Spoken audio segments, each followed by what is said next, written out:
दोस्तों क्या आपको पता है कि यह बंदा लोहे के कबाड़ से क्या बना रहा है? भाई साहब यह बंदा पहले इंजीनियर था, फिर इसने अपने कॉलेज छोड़ के अपनी शॉप पे आ गया। भाई साहब ये छोटे मोटे कबाड़ वाले लोहे से कुछ ना कुछ बनाता रहता था। फिर इसके दिमाग में आया कि चलिए एक ट्रेन का इंजन बनाया जाए, वो भी एक नए तरीके से, एक्सपेंसिव तरीके से, कुछ अलग हट के। तो भाई साहब इसने स्टार्ट कर दिया। भाई साहब इसकी मेहनत तो देखिए।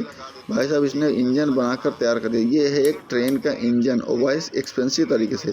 भाई लोग आप लोग इस बंदे के बारे में कमेंट करिए कि यह बंदा कैसा इंजन बनाया है। ट्रेन का इंजन बनाना इतना आसान नहीं है।